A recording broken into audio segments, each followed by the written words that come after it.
چیروکک بردوام و هیویک هرتمی.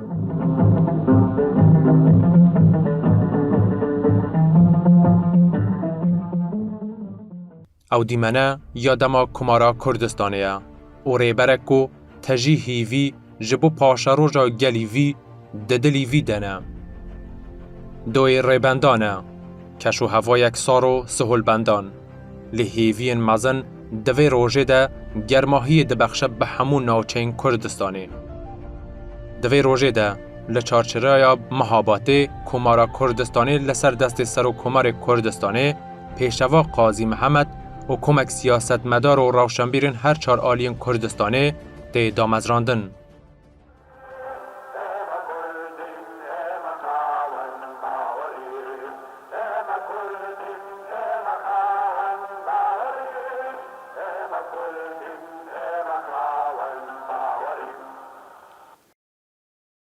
دیمنن سردما کمارا کردستانی بو کومن میزه دکر. کمارا کردستانی ده سردما گلک هستیار ده که ایران جالی چندین ولاتان رو هاتو بو داگیر کرن هاتا دامزراندن. کمارک دموکراتیک بو. هرچقاس کمارا کردستانی 333 روزان تمن کر لی گلک دسکوتین گرینگ جبو گلی کرد لپیخواه بجهیلان. کمارا کردستانی گلک سمبول نشانه و هیماین کو حتی این هاجی نتوا کرد پی و شانازی دکه چه کرن و آفراندن کو نتوا کرد پی تی ناساندن. دوی بلکه فیلمی ده. امیل لسر هن مجارن گرینگ ین وک پیوندین دنابرا دو کمارن دموکراتیک ین کمارا کردستان و کمارا آذربایجانی ده رولا حزبایتی ناسیونالیزم کردی ده پیخمان نشتیمان ده پیوندین نودولتی ین دما سردما کمارا کردستانی و چندین مجاردن امی ببره بحث بکن. هونجی دگر مبن.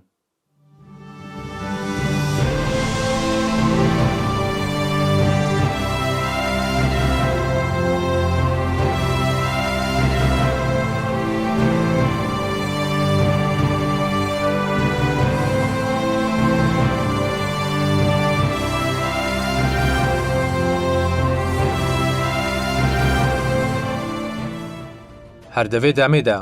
کمارکدن آملی لطنش کمارا کردستانه تی آوا کرن. او جی کمارا آذربایجانی بو که پیوندیک باش دگل کمارا کردستانه هبو. دنابرا هر دو کماران ده کمک پیمان هاتن واجو کرن که او جی وحانه.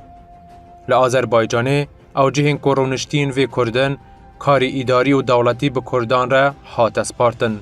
و برا واجی لکردستانی جی لأو ناوچین کو بشازیده یا رونشتین و آذری بون جعالی آذریان و دهاتا اداره کرن. دانستاندن و پیمانین آبوری جعالی هر دو کماران و هات نکرن. ددما حوجه ده دنابرا حکومت ملی یا آذربایجانی و کمارا کردستانی ده هاوکارین لشکری هات نکرن. هر دمکی جبو تهرانی دانستاندن بیکرن دوی به پسنده هر دو آلیان به. کمارا آذربایجانی بو او کردن کو لناو کمارا ملی آذربایجانی ده دجیان لگور شیان حولا پیشکوتن زمان و چانداوان ده و لکمارا کردستانی جی جبو پیشکوتن زمان و چانداوان حول ده هاته دان. دست پیک باور دکم هنک پروبلم چه بود نابرا کرد و آذری ده پروبلم چه بود؟ پروبلم بدیتنا من جه یکتیا سوویتی چافکانیا پروبلما یکتیا سوویتی بود. یکتیا سوویتی دخواست که کردستان دناف کمارا دموکراتیکا آذربایجان ده وک هرمکی خود مختار اتونوم ببه. کردا جوی یکی قبول ندکر آذری جوی دخواستن لی پشتی دو جار هفدیتن نونر کردا بسروکاتی قاضی محمد کچون آذربایجان سروک کمارا آذربایجان را باکروف را هفدیتن کرن پشتیوان هفدیتنا کو روسیا دیت یعنی یکتیا سوویت دیت کو کرد دناو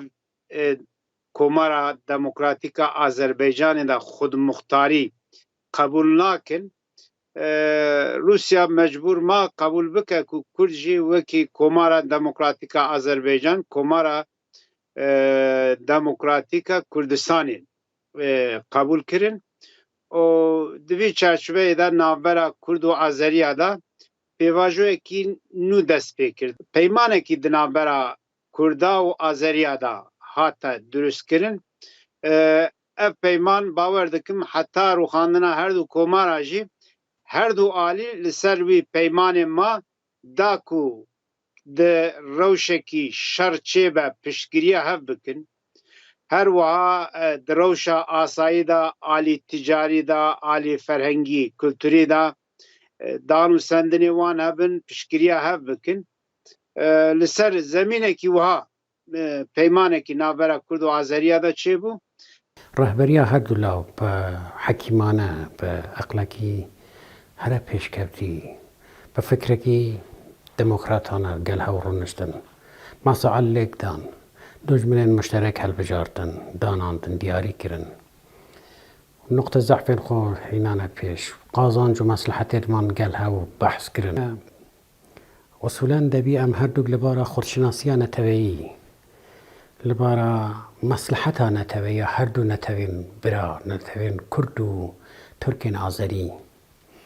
گل ها جای برون بو آینده ایرانی گل ها متفق نظر بین دنا اگر متفق نظر نبین اگر پیمان مشترک به ها را گره ندن اگر مصلحتا خوب به ها را گره ندن اگر قازان جد خوب به ها را گره ندن اگر حتی بگت مراحل فرهنگ و کلتور جید گل ها ام مشترک نبین لوین منطقه را همیشه نقطه که کو بکاره لناوین کردان و ترکین آذریان شر درست بکه برخورد درست بکه فاجعه درست بکن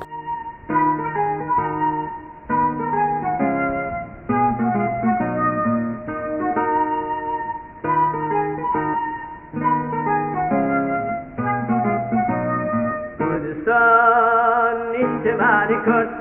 برز پیروزی سند پیدا کن کردستان اجتماعی کرد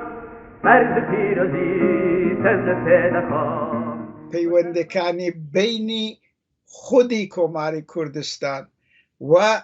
و ئازەربایجان ئالۆز بوو.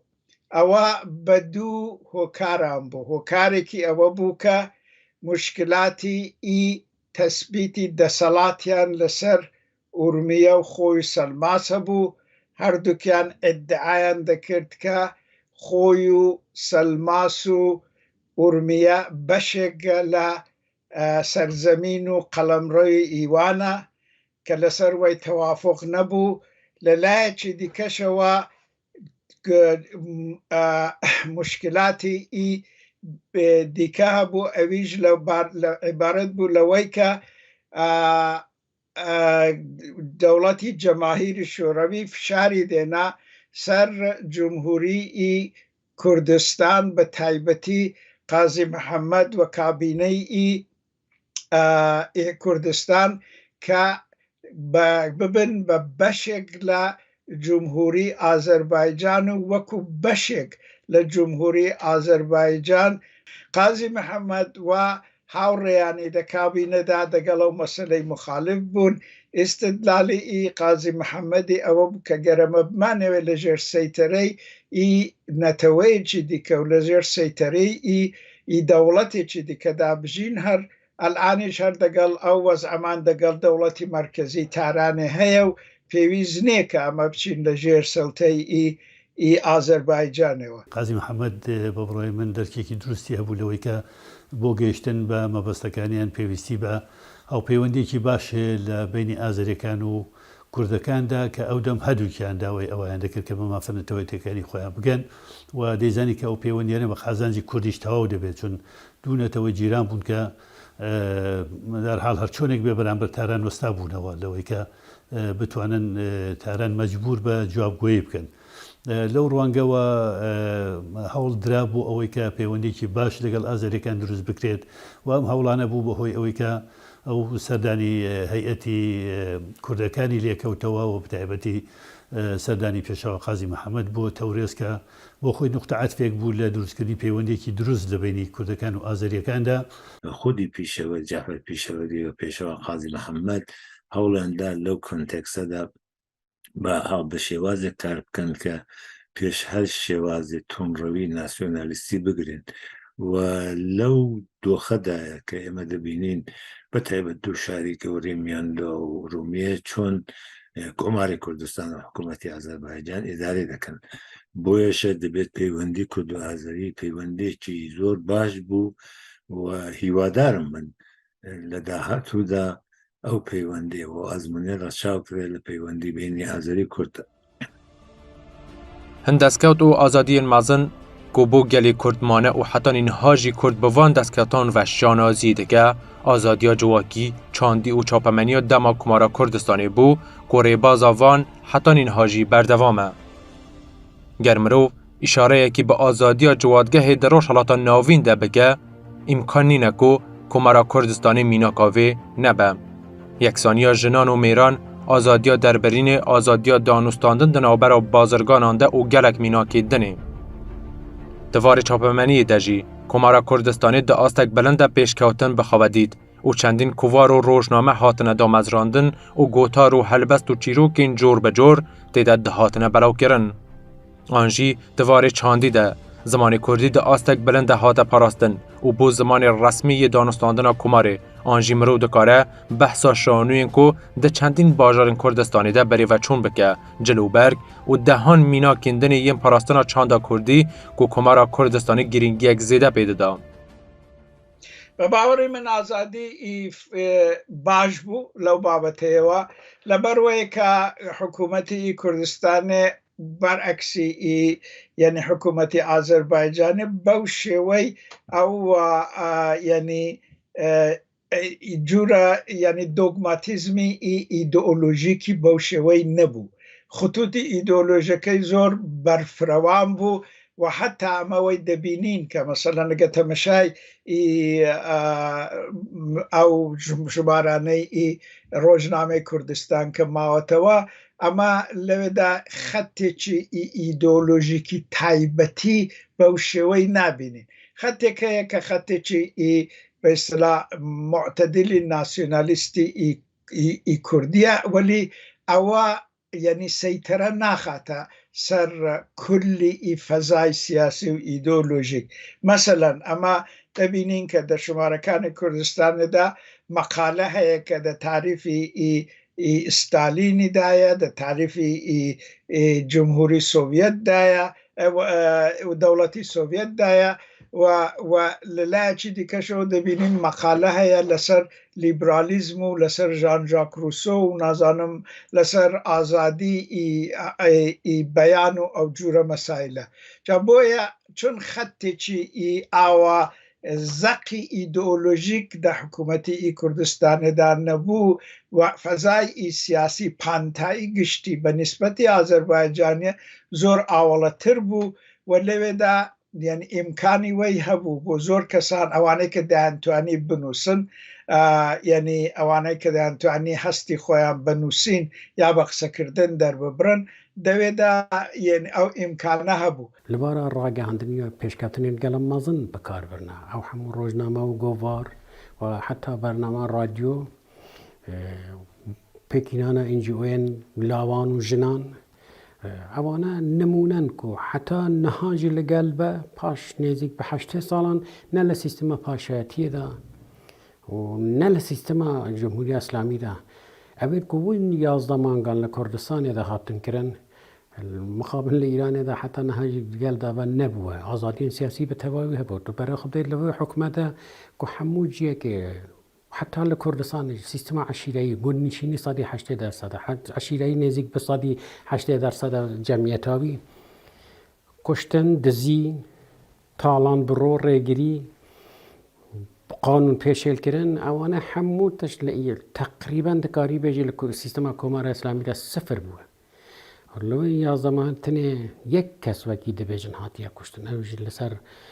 اختلافات دوو کەسان بووە نەک اختلافێکی سیاسی وە زیندانی سیاسی چ نەبوونە و لەسەر فکرە سیاسی جدا لە فکرە کۆمارە کوردستانی کەس ئەحزار نەکردە لێ پرسیان لێ نەهاتیکردن هەموو کەس ئازاد بووە ژنان نەخش و ڕۆڵێکی بەرچاو بوان هاتیەدان gelek girîng bû yanî ji xwe pêngava pêşîn ew bû dema ku Qazî Mihemed bi tevê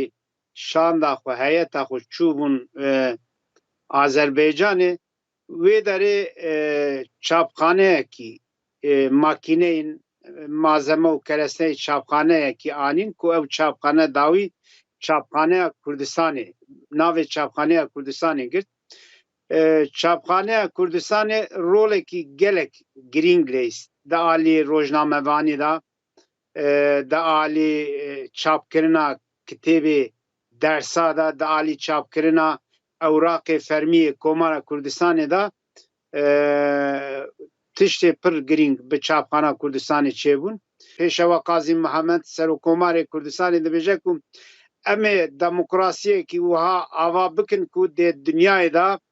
او دموکراسی کمار کردستان وک نمونه به نشاندن اف فکر اف رامان اف نرین بخو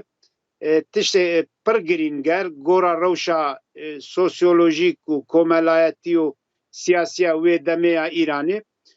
دوی چارچوه دا دما کو ام بالا بدن گلک خبات و فعالیت دنی پروردهی چه بونه دبستان هاتنه دامزراندن به تایبتی دبستان کردستان و دبستان گلاویش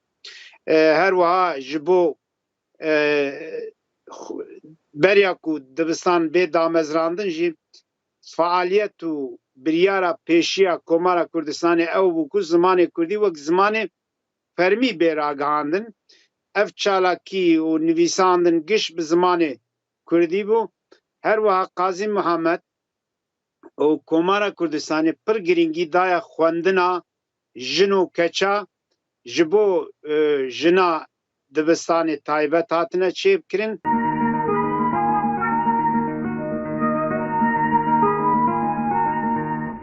Kurdistan peymanım dava yan nazar ziyan yan nazar mırdın Kurdistan peymanım dava yan nazar ziyan yan nazar mırdın ئەگەر بینە سەر بواری فەرهەنگەکە دەبینین لەو سەردەمەدا گرنگێکی زۆر دراوە ڕنگ بە ئەوتە سینەما نەبوو لە کوردستاندا بەڵام گرنگێکی زۆر دراوە بە شانۆگەری لە ڕنگ بێ بڵێن لە پاڵ سینەمادا نەبڵم لە نەبوونی سینەمادا یەکێک لەو ڕێکارانەیە کە ئەتۆ ڕاستەوخۆ لە ڕێگەی شانەوە دەتوانی لەگەڵ مخاتەبەکانت کە خەڵقی ئەو شوێنن قسە بکەی و ئەوان بە دەرکی ئەو مەسەلە هەوڵیاندا لە ڕێگەی پەرەپێدانی شانۆگەریەوە و نمایشی و شانۆگەریانەکان لە شار و جۆرەکانی ژێردەسەڵاتی کۆماری کوردستاندا ئەم پەیوەندی دروست بکەن و پەیامەکانی خۆیان لە ڕێگەی ئەم شانۆگەریانەوە بە خەڵق بگەێنن یەکەم جارە کە شاهدی شێوازێک لە سیاستی خەڵکین یعنی کۆمەڵانی هەرا لە خەڵک دێنێ و سیاست ئیمکانی دەربرنی ڕێی خۆیان هەیە و بێگومان کۆمەڵی ژەکافی دەوریشتووەت کارگەری هەبوو و دوایش کە کۆماری کوردستان پێک دێت ئازادی ڕۆژنامەوانی بەڕاستی بە شێوازێک زۆر بەرچاوە یعنی ڕۆژنامەکانی کوردستان تەمەشا دەکەین گۆوارەکانی کە دەردەچوون ئەو بەیاننامانەی کە دەردەچوون و ئیمکانی دەربرنی ڕێی ئەگە تۆ تەمەشای کۆماری کوردستان بکەی دەبینی ڕێی زۆر جیاواز ڕێی زۆر جیاوازی بەحاڵ ئەو ناوەندی ژێکافەکان کە هەر لە حیزبی دموکرات دەمابوونەوە کە ڕێیەکی زۆر پۆپۆلیست و ڕادیکاڵی ناسیۆنالیستیان نەبوو لەگەڵ کەسایەتی وەکو مەلا حوسێنی مەجدی و ئەوانەش کە لە نێو حیزبی دموکرات بوون ئەو دووڕەیە بەحاڵ بە شێوازێک لە شێوازێک ڕنگدانەوەی هەبوو بۆیە ئازادی دەربڕین و حتا ڕخنەگرتن لە بکاربەدەستانیش زۆر گونجاو بوو. بلندکردنا آلای کردستانی لدما راگهاندنا کمارا کردستانی ده و بریوچونا مراسم راگهاندنا کمارا کردستانی لچندین باجار دنین کردستانی هست و هزرا ناسیونالیستی و نشتیمان پروری لجم تاکی کرد برفرهتر کرد. دراستی ده بلندکردنا آلای کردستانی با واته ناسنامه خازیه. همو او سمبول و رمز نتویک و ایرو روژی لحمو پارچین کردستانی گلی کرد بیوشان آزیده که ددما کمارا کردستانی ده هات نچی کرن و برهما هزرین و جیهان بینیا تاک و کسایتی و سیاست مدارین کمارا کردستانی بو. ددما کمارا کردستانی ده زیده ترین کار لسر روشنبیری هاته کرن که تاکی کرد ده آستان نتوه و نشتیمانی ده به هشیار کرن. اگر بلم استراتژی یعنی فکری اساسی کماری کردستان داره فکری چی نتوی بو ولی یعنی دا استراتژی سیاسی دا کماری کردستان واقعا کۆمارێکی ئۆتۆنۆمی خواز بوو. جا بۆیە ئەو تەشەتوتی فکریە بینی ئیدئۆلۆژی یعنی نەتەوەی و نەتەوایەتی لە لایەکەوە و هەرواتر استراتێژی سیاسی ئۆتۆنۆمی خوازی لە لایەکی دیکەوە ئەو تەشەتوتە ئەو بەرخوردە و ناکۆکیە گوتاری جمهوری کوردستانێدا نیشاندرا بۆ هەبوو و ئەمە دەبینین کە هەر لە پێشدا کە دەست بە جمهوری کوردستان دروست دەبێ لە دوی ڕێبەرندانی ساڵی 1946 وەختێکی کە ئەوە دروست دەبێ لێرە مەسایلی نەتەوە نەتەوایەتی پڕڕەنگترن وەلی هەرچی دەڕۆین بەرەوە مانجی مایس و پازمایس وانە دەبینین تاکید لەسەر مەسەلەی ئۆتۆنۆمی ئۆتۆمۆخوازی زۆرتر دەبێتەوە. بێگومان سەرێ بابەتی gelek گەنگەشی زیانە هەنێک دەبێژن ku کۆمارا کوردستانê bi hukma Yekîtiya Sovyetê bi zixtê wan bi hewldanê wan hatiye damezrandin. Ez bi xwe ne divê bawerî dame Komara Kurdistanê ragihandina Komara Kurdistanê encama fikra netewiya milletê Kurd bû li Rojhilatê Kurdistanê. Encama pêşketina fikra netewiya netewa Kurd bû li Rojhilatê Kurdistanê. Ev jî diyar dike ku asta fikra netewiya kadrên pêşengê damezrênerê Komara Kurdistanê gora dema xwe gelek pêşketî bû. Komara Kurdistanê jî eser û berhema vê fikra netewî ye.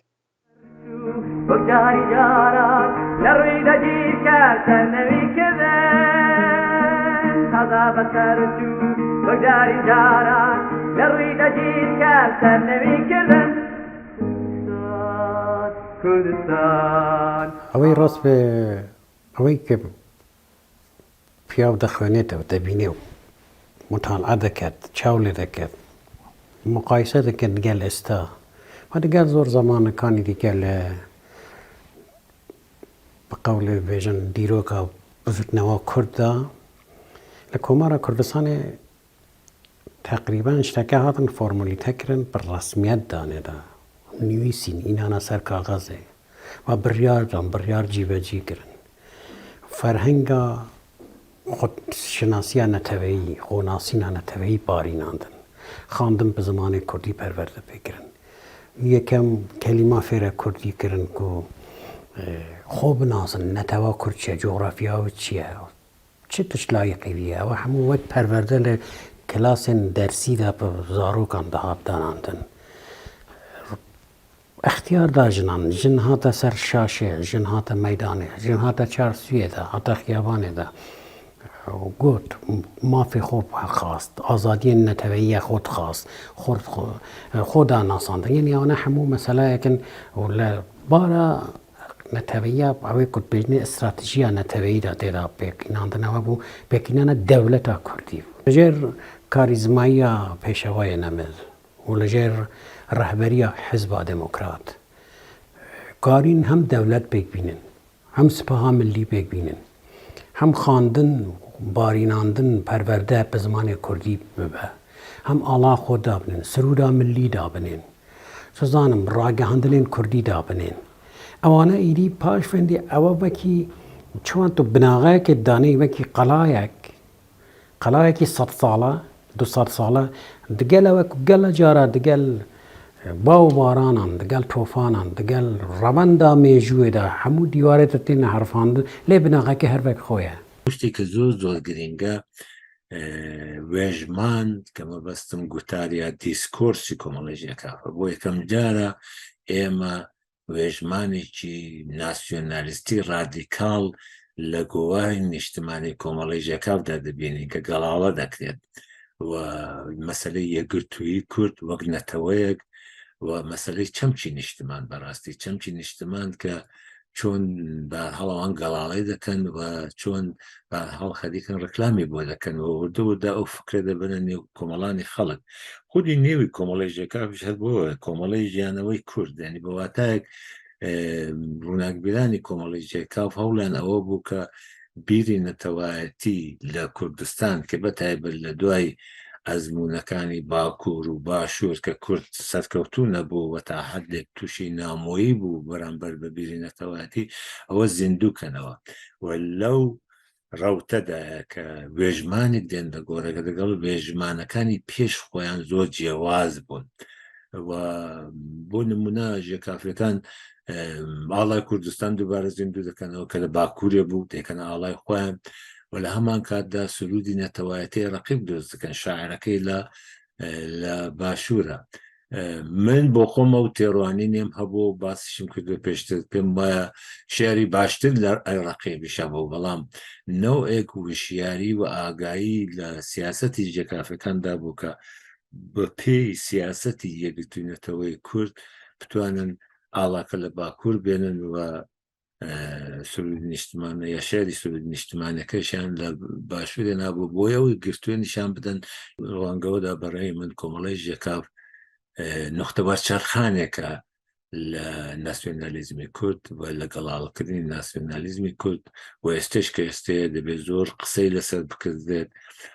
بۆ جۆرە دەتوانین بڵین ئەوەی کە لە کۆماری کوردستان کرا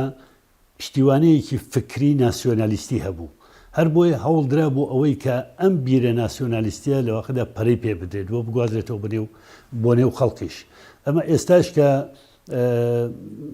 زۆر جار باز لە کۆماری کوردستان دەکرێت کۆماری کوردستان هەتا ئێستاش وەکو کۆمارێکی سربەخۆ باز دەکرێت لەگەڵەوەی کە لە زۆر لە نووسراوەکانیشدا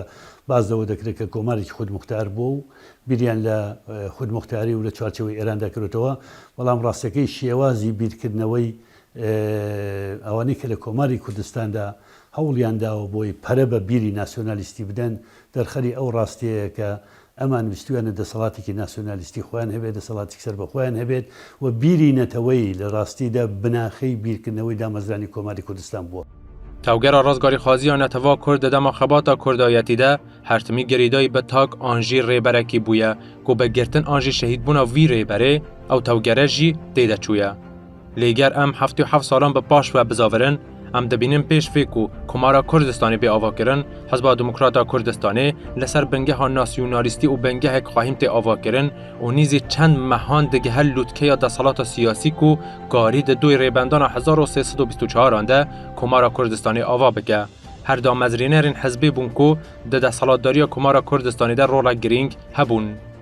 بۆ هەر دەسەڵاتێک حزب پێویستە بە بڕای من ئەگەر باس لەوە بکەین کە ڕۆڵی حزب یا حزبایەتی چۆن بووە لە سەردەمی کۆماری کوردستاندا دەبێت واقعیەتە قبول بکەین کۆمەڵگا بلەخەر لە بیر و بۆچوونی جیاواز پێک دێ هەرچەند ئەو سەردەمە بە خۆشیەوە ئەو بۆچوونە جیاوازیانە زۆر نەبووە و هەموو توانیویانە لە چوارچەوەی حیزبی دیموکراتی کوردستان و دواتر لە بەپێی بەرنامەکانی کۆماری کوردستان لەواقعدا بەیەکەوە تەفاهم بکەنەوە بەیەکەوە بچنە پێشەوە بەڵام ئەو واقعیەتە هەیە گە تۆ بتەوێت دەسەڵاتت هەوێ بتەوێت کۆمارێک دامەزرێنی بتەوێت دەسەڵاتی خۆت دامەزرێنی ئەمەیەتە بە تاکەکان ناکرێت ئمە پێویستی بە حیزب هەیە. ئەو وەختە حیزبی دیموکراتی کوردستان هەبوو حیزبی دیموکراتی کوردستان بە پێشەوەتی قازی محەممەد وەختە زۆر سریع توانی هەلومەرجەکە لێک بداتەوە هەلومەرجەکە بخۆزێتەوە و بتوانێت لەو هەلومەرجە حساسە دەکاتوە پێشەوە دەست پێشخەری خۆی بکات و کۆماری کوردستانی تێدادا بمەزرێنێت. بەڵام ئەگەر دەچینە زمانی کۆماری کوردستان بەپێی ئەو سەرچاوانی کە زۆر بڵاو بووتەوە لە ڕاستیدا حیزب لە خزمەتی دەسەڵاتی کۆماردا بووە. حزب شتێکی جیاواز نەبووە لە کۆماری کوردستان حزب پشتیوانە بووە حزبایەتی لەواقعدا شتێک نەبووە کە حزبی دیموکراتی کوردستان هەبێت بە جیاواز بۆ خۆی کار بکات و کۆماری کوردستانی دەسەڵات بێ بە جیاواز خۆی کار بکات بەڵکو دوانەیەکی پێکەوە گرێدراوە بوون حزبی دیموکراتی کوردستان و کۆماری کوردستان لەو سەردەمەدا کە لەواقعدا وەک پاڵپشتیکردن بۆ کۆمار زۆرتر لە حیزب کەڵک وەرگیراوە. حزبی دیموکراتی کوردستانی ئێران تەنیا حزبێک بووە کە لە فعال بۆ و حکوومەتی دەدەستدا بۆ و استراتیژی و سیاسەتەکانی ئەساسی حکوومەتی دیاری کردو و دەر ئەسڵدا يعني ديناميزم اصلي سياسي و ايدئولوژیک گوتاری جمهوری کردستان لکابینه جمهوری کردستان که اندامکانی همو لحزب دموکرات بون بشی زوریان هلا يعني تقريبا شاهد بلام حمويان لحزب دموكرات بون لوي ساز ددرا لوي تصميم جيري دكرا ولي اوندي كبلم دا بانتاي ايقشتي دا فضاي سياسي دا يعني برغمي ويك او فرهنگ ديمقراطيك بو وندي من اقام ليا اهتمام بو ندرا ولا خودي جماوري كحزبي دي كدروز بكري فقط حزبي ديمقراط بو اگر هبو من اقام ليني خلق فيرا كارن رخ راوي بو نقشا حزبان أبا بو رهبريات جمعي دامزران یک نفر بریار نداده کمیته مرکزی هبو ارگان رسمی و حزبی هبو روزنامه کردستان و او نظرات حزب دموکرات روزانه بلاو دکر نظرات رهبری حزب دموکرات روزانه بلاو دکر بریار کماری بلاو دکر خلق و باری وجه گلا پرورده دبو بویا حزب دموکرات امید کی دیگه داخل که اگر لجر هر هرشکی دجمن انداجبه دکارین برخو بدن و او حزبه يعني بجم نخشى حزبایتی مخابن که ویدمیز بشن بج تنیا یک حزب هبو حزب دیگه الميدان دا نبنو حزب دموکرات کردستان ایران يعني حزب دموکرات کردستان فرق نکه هر یک حزب بو میدان خبات و رهبری کمار کردستان به دست دابو کافی کان پاش 3 سال ورده کاردکن دبنا حزبکی جماور لو پۆڕی خۆشەویستی خەڵکی کوردستان دابوون بنکە و بنجیان لە دەرەوەی کوردستانی ڕۆژهەڵاتیش مەسەڵەن لە سولەیمانیە بنکەیان کردبووە و هەر ئەو حیزبەیە کە لە بەستێنی حیزبی دموکراتی کوردستان پێک دێت ئەوەندەی کە ئێمە دەزانین و باسەکانی ئیمڕۆ دەبڵێت کۆمەڵی ژێکاف قەت هەڵ نەوەشاوەتەوە لەواقعدا پێشەوا قازی بۆ ئەو هەیئەتەی کە دەگەڵی و دوای گەڕانەوە بەهۆی کۆمەڵێ شتێکە مەسائلێکە بۆ بڕیاراندا حیزبی دموکراتی کوردستان ئێران دروستکەن کە جێی باسەکە لێرە نییە بەڵام ژێکافەکان کە ژێکاف هەڵنەوەشاوە وەک ڕەوتێک وەک بۆچوونێک لە حیزبی دموکراتدا مابوونەوە بۆیشە ئەزمموی حیزبایەتی بە ژێکاف و بە حیزبی دموکراتی کوردستان دووبارە لە قۆناغی کۆماری کوردستان ئەزمموونێکی زۆر دەگمەنە بەڕاستی و هەر لەسەر ئەزممونێ ئێستش کە ئێستێ من نەمانتوانیوە بەسلام لە حیزبایەتی کوردیدا و ئەزممونە دووپاتکەینەوە بۆ یەکەم جارە یەکگرتوویەکی نەتەوایەتی و لە هەمووشی گرنگتر ئێرادێکی نەتەوایەتی دروست دەبێت لە خودۆخەدا کە دەوری ژێکاف و دوای حیزبی دموکراتی کوردستان دەوریشی زۆر بەرچاوە تەبعاً کەسایەتی قازی محەممەدی لە سازکردنی یەکگرتووی نەتەوایەتیدا دەوریی کارگەری بوو و لەوێدا دەیبینین کە کورد وەک نەتەوەیەک و سیاستکردنی کورد وەک نەتەوەیەک دەبێت هەڵپسەندێدا دراوشک آورته او هبونا زلهیزین جهانی دناوچیده پیشوا قاضی محمد سروکمار کردستانی گلک حالداک و پیوندی ناودولتی چی بگه. هر اوا بوکو کمارا کردستانی به 333 روزان تمنی خواه گاری هن پیوندی ناودولتی دیگر رایدارین یکیتیا سوویت، بریتانیا و کمارا آذربایجانی و کاربدستین آمریکایی چی بگه. دولت پەیوەندەکانی نێونەتەوەی حکوومەتی کوردستان زۆر لاواز بوون پەیوەندی سەرەکی دەگەڵ اتحادی جەماهیر شوروی بوو و هات دوو جاران جەنابی قازی محەممەد و بەشێک لە کابینەکەی و هاوڕێیان و ئەوانە سەفەریان کرد بۆ باکۆیە و لەوێ وتوێژیان کردبوو لەگەڵ حکوومەتی جمهوری ئازەربایجان و دەوڵەتی جەماهیری شۆڕەویش لە وڵاتی نوێنەری هەبوو لە کوردستان و ئازەربایجانی نوێنەری هەبوو و ئەنیش دایمەن دە پەیوەندیدا بوو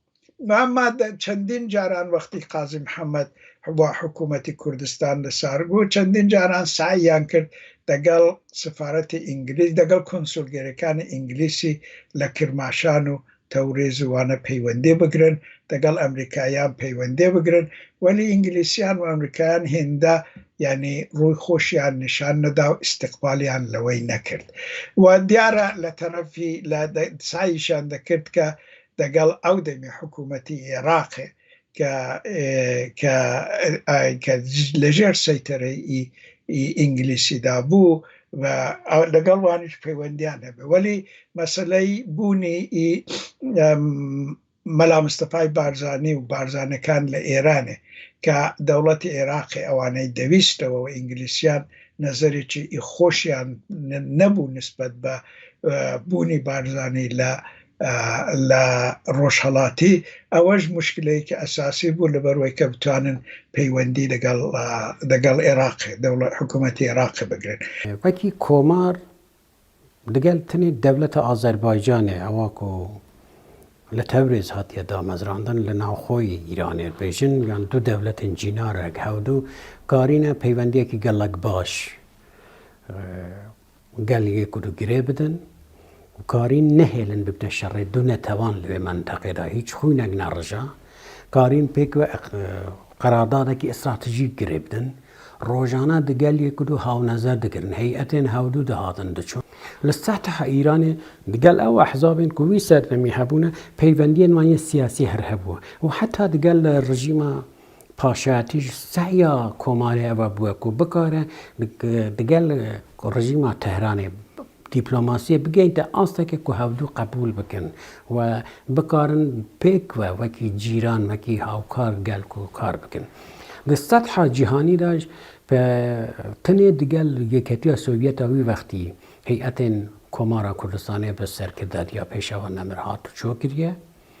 و لە سەحتە کورداندا پەیوەندیەتی دگەل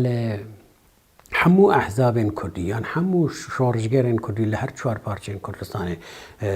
پەیوەندیەکی برایانە و استراتیژی بووە و بەرە خۆدنێک و ڕۆژە ئێلامە کۆمارە کوردستانی تقریبان دەکەن بۆیان زۆرترەوە کۆمارە کوردستان چۆن لە ئێلامکردناوێ کۆمارێدا نوێنەرێن هەر چوار پارچەین کوردستانە تێدا حاضر بوونە و کاریە پەیوەندیەکی دۆستانە و برایانە گەل هەو گرێ بدە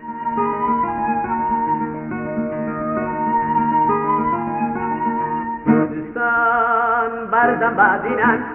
کی مجید ایران هنده سفید کردستان بردم بعدینن کی مجید ایران هنده سفید از مرزم ناکو ام دوکومنتو بەڵگەنامەی نوێ دەمێ دنێرن ئەم دەبینن کو بە یەکتیا سۆڤێتێرا تێکیلی چێبوونە بە نوونەرێ ئینگلیزارە تێکیلی چێبوونە بە کۆنسۆڵخانەیە ئامریکایرا هەفدیتن چێبوونە لێبەلێ ئەو هەفدیتن ئەم نکارن وەیەکی بێژن بە سەرکەفتین بداوی هاتن لەورا دڤان هەفدیتنادا bi taybetî Amerîka, İngiliza damezrandin û ragihandina Komara Kurdistanê weka siyasetekî Yekîtiya Sovyetê qebûl dikirin bi tevî ku berdestê wan belgenameyek wiha tune bû jî lê axir wê demê nêrînekî giştiya em bêjin Anglo-Saksonî bû ew nêrîn ew bû ku her tiştê ku rojhilata navîn çê bibe bi taybetî eger Sovyet têkiliya wî bi Sovyetê hebe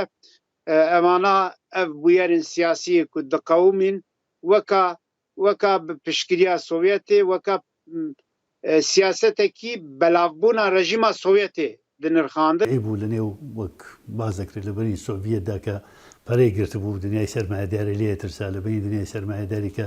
سۆڤیەت دەویست بلەخرە پەرە بە بڵین دەسەڵاتی ژێئۆپۆلیتیکی خۆی بدات لە منتەقەدا وای کرد کە لەو سەردەمەدا زۆرتر ڕوانگەکان لە سەر پاراستنی ئێران بێت شاید ئەوە بۆ خۆی هۆکارێک بوو بۆ ئەوەی کە کۆماری کوردستان نەیتوانی بچێتە ناو بە قەولێ بازنەی معادلاتی نێودەوڵەتیەوە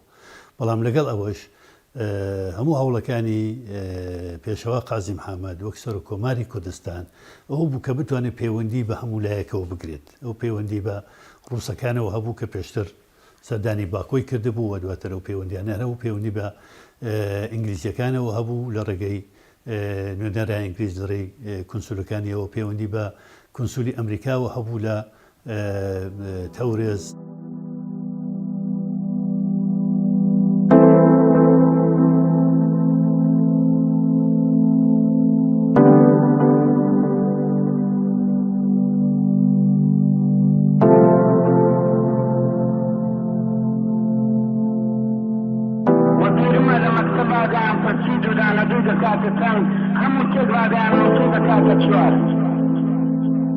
كتير أمن لحساب عن أمريكا دهنا ودعات مخار أيستن يا دبر أوي دايما موجود ودعنا جودة بيك نابي بتشار دايما موجود بدانو توليو وزبان نابل بتشار دبن بزار بتقرأي دا كان هوا دايما موجود ودفتو دولاقي مروم نابل بتشار للشك دعواتي نكار دايما وابو قراك خانو كوران شقام نابن بشار دبن بشار كيدا دجين دولة مندو خلصي هزار دايما وابو كل كوري شار لقو قما نابن بشار دبن بدار يندك كتو يندك بليز وكتنار دايما وابو أمين دول زعني قاتشي نابن بشار دبن بيار لناي جمدار أو هموي واجو بدو دبن بيك نابن بشار يبزار زورن بلان لشوري نزمار تنياغو الليل الظانم اگر لشم تطفار سكن بند نجر بلو ردبار بسم سردار بيقلم ديت سردار كردستان هر غلاتكو نابي بچه نابي